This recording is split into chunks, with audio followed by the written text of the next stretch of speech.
Thank you to the Ribono Shel Olam. And אנחנו מספיקים להודות לך, Hashem Elokeinu. Even in such difficult times, we have not stopped seeing your direct involvement and love.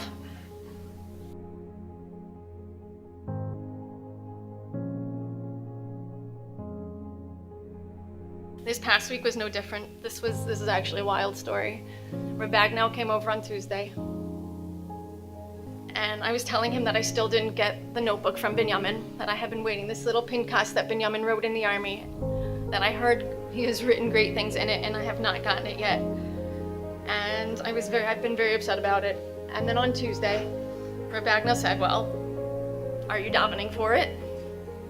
And I thought that was very odd, because I always daven for the small things. I daven for my challah to taste good. I daven for the weather to be kilo. I'm used to not right. I'm happy to daven for small things in addition to the big ones. But then I was wondering, why am I not davening for this? And I was trying to think of what could it be. And then I came to me that I just felt maybe in Gaza they need the notebook more than I do. So Hesder, let them have it. I'll get it at some point afterwards. And after I accepted that Hesder, I'm gonna daven that it doesn't get lost and I'll get it at some point. But I just resigned. I just said, Hesder, I'm fine with not having it. I just completely accepted. Anyway, at that point in the afternoon, I went up to Binyamin's room and I found a paper. It was literally a kiss from Hashem. This paper was a list of, Binyamin made a list of about 55 things that he wants. And we tried figuring out when he wrote this, and based on some of the things that he wrote, we figured it's probably about 11th grade, maybe beginning of 12th grade. So if he's 16, maybe 17, yeah? I'm gonna just share a few. La'agia l'Rabbeinu v'lachzor ba'orot. So he wanted to go to Uman and to come back, lachzir orot. And this walach be'kita yod aleph, so clearly this was around that time. Anyway, la'achol bari, litamen lasot kosher kravi, to eat healthy and to work out kravi style. So he should have good friends and do well on his bagriyot. Okay, so again, keep in mind 16, 17. Liot b'yechida muvcheret b'tzahal.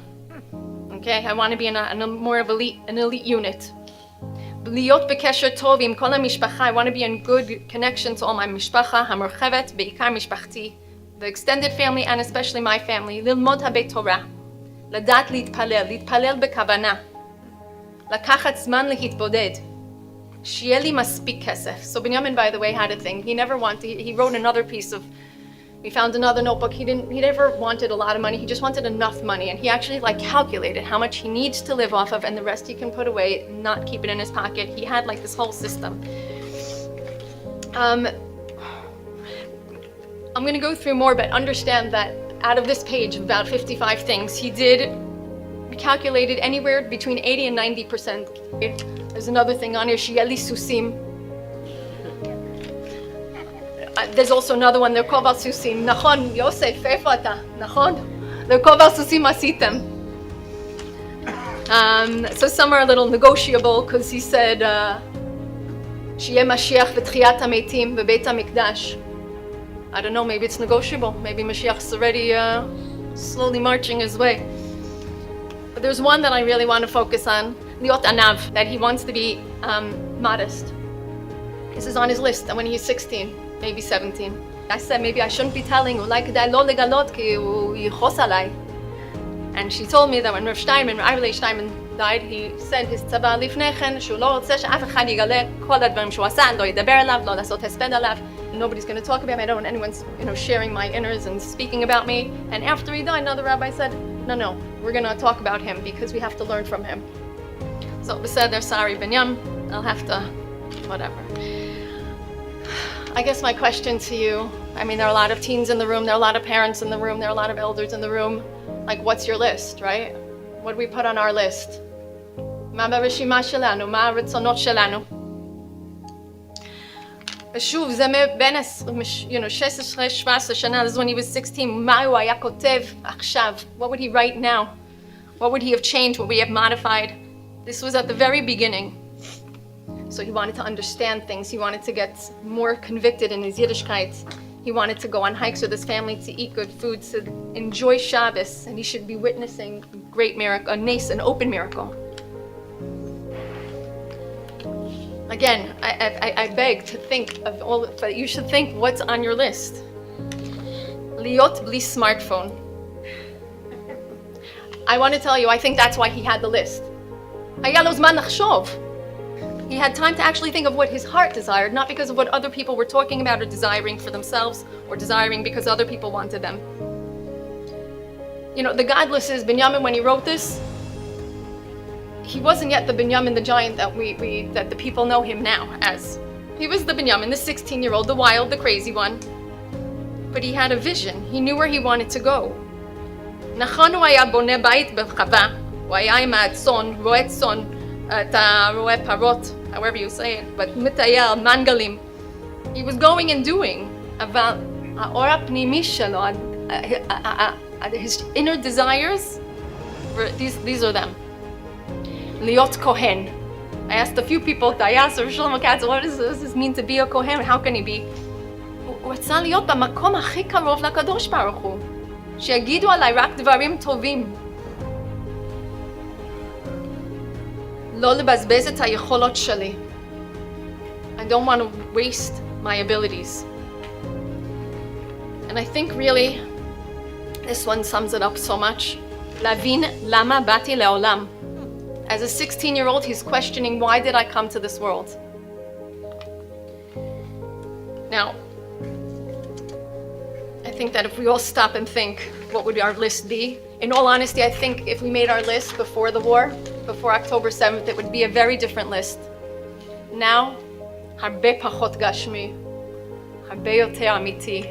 I think we're really realizing that we paid attention to shtuyot before, and I think we all understand that if we made a list now, it would be a little different. I asked Matan, who is a chayal boded that was in Binyamin's group last night,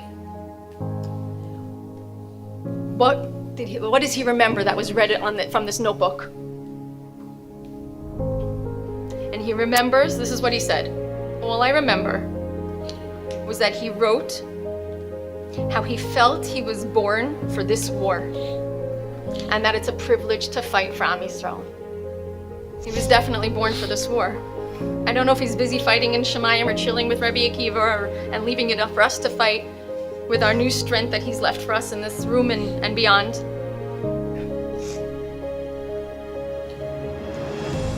But he's fighting. One way or another, he's winning this war because we are becoming that. When we were told the news on Shabbos of Hey Kislev, I kept asking, naflu giborim, how is it even possible that such a warrior could be taken down? But I learned very quickly, he didn't fall.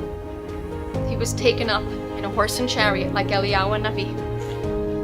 Maybe those are the horses he wrote about, I don't know. Taken up because he can accomplish so much more up there. He is accomplishing so much more. I feel it as his mother, and even though we are in pain, I mamash feel that this we are zoche. That King Solomon had the wisest man, yeah, so two women came and they said, this child is mine. She's saying, no, he belongs to me. So he says, perfect, so let's cut him in half, and you get half and I get half, and she gets half, and everything is good. And obviously what happens, we know the story. The real mother says, no, don't. It's better that she has him and that he's alive.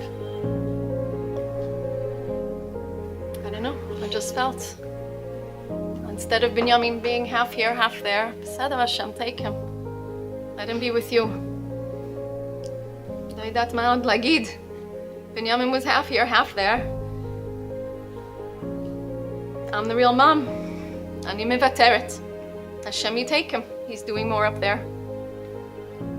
Binyamin, you wanted לא לבזבז את היכולות שלך, להבין למה באת לעולם.